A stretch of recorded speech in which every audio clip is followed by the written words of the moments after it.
जय श्री कृष्णा। आज हम पढ़ेंगे गीता जी का 7वां अध्याय।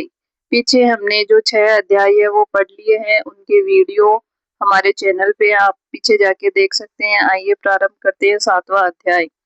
श्री ओम नमो भगवते वासुदेवाय। वासुदेव विश्वेश्वराय आदि पुरुष अपरम परि अलेख पुरुषाय नमः।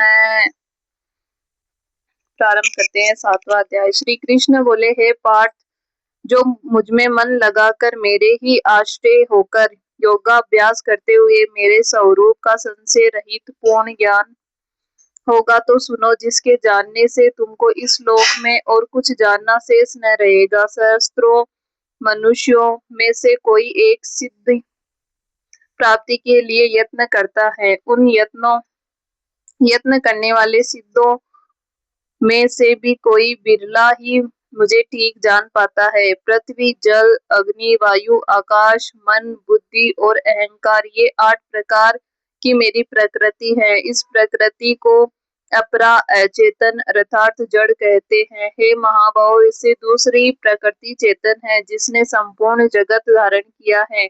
इन्हीं प्रकृतियों से सब प्राणी मात्र उत्पन्न होते हैं। ऐसा जानो, ये प्रकृतियां हमसे ही उत्पन्न हुई हैं। इस तरह सब जगत की उत्पत्ति और प्रलय का कारण मैं ही हूँ। हे धनंजय, जिस प्रकार धागे में मणि पिराई जाती है, उसी भांति ये सब संसार मुझ में ही गुथा हुआ है। मुझसे परे कुछ भी नहीं है। हे कुंती पुत्र, जल में रस में ही हूँ, चंद्रमा और सूर्य में प्रकाश में ही हूँ, सब वेदों का सार में ही हूँ, आकाश में शब्द तथा पुरुष में पौरुष में ही हूँ। हे अर्जुन, पृथ्वी में सुगंध तथा अग्नि में तेज रूप में ही हूँ, सब प्राणियों में जीवन और तपस्वियों का तप में ही हूँ। हे पार्थ, समस्त प्राणियों में सनातन बीज रूप मुझको ही जानना। बुद्धिमानों में बुद्धि रूप और तेजस्वियों में तेज में ही हूँ। हे अर्जुन, काम और रोग रहित बलवान पुरुषों में बल और पुरुषों में धर्म के विरुद्ध न जानने वाला कर्म में ही हूँ। जितने भी सात्विक, राजस, तामस पदार्थ हैं, वे सब मुझसे ही उत्पन्न है, परंतु उनमें मैं नहीं रहता हूँ। ये सब मुझ में है। सत्व, रज, तम, इन तीनों गुणों के प्रभाव से ये सारा जगत मोहित हो रहा है। इस कारण ये इससे परे मुझे अव्यय परमात्मा को नहीं जानता। ये मेरे गुणमयी और दिव्य माया अति दुष्कर है। जो मुझको अनन्य भाव से भजते हैं, वे इस माया को पार कर जाते हैं। हे अर्जुन, 4 प्रकार के जीव मुझको भजते हैं, दुखिया, जिज्ञासु, ऐश्वर्य की कामना करने वाला और ज्ञानी।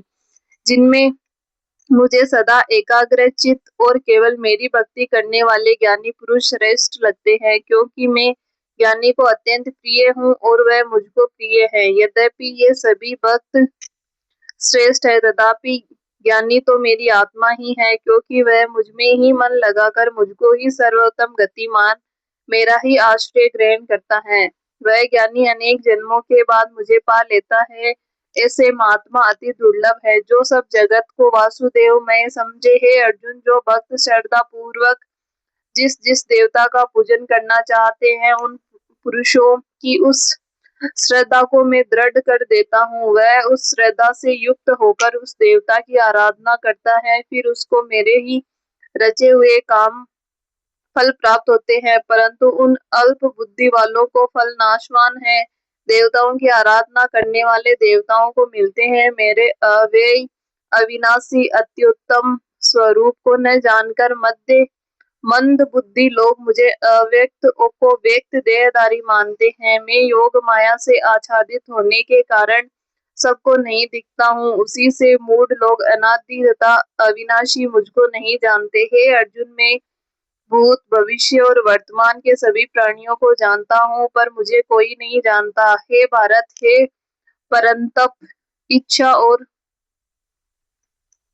द्वेष से उत्पन्न होने वाले सुख दुख आदि द्वंद्वों के मोह से जगत के सभी प्राणी भ्रम में फंस जाते हैं। जिन पुण्यात्माओं के पाप नष्ट हो गए हैं, वह पुरुष द्वंद्व मोह से छूटकर दृढ़ निश्चय करके मेरी भक्ति करते हैं। जो आश्रय लेकर जीवन मरण से दूर करने के अर्थ प्रयत्न करते हैं, वे पुरुष ब्रह्म, आत्मज्ञान और संपूर्ण कर्म को जानते हैं, जो अधिभूत, अधिदेव और अधियज्ञ इस सब से व्यापक मुझको जानते हैं, वे पुरुष मरण काल में भी मुझको जानते हैं। इसी के साथ में श्रीमद् भगवत गीता जी का जो 7वां अध्याय है वो समाप्त होता है।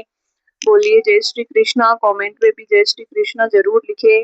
आइए 7वें अध्याय का महात्म्य पढ़ते हैं। श्री नारायण जी बोले, हे लक्ष्मी, एक पटेल नामक नगर था। वहाँ एक शंकुकर्ण वैश्य रहता था। वह व्यापार करने को नगर के बाहर कहीं प्रदेश को जा रहा था। रास्ते में शंकुकर्ण को एक सांप ने डस लिया, जिससे वह मर गया। तब उसके साथी ने उसकी दाह क्रिया करके आगे को सिधारे, और जब लौटकर घर आए तब उसके पुत्र ने पूछा, मेरे पिता कहाँ हैं?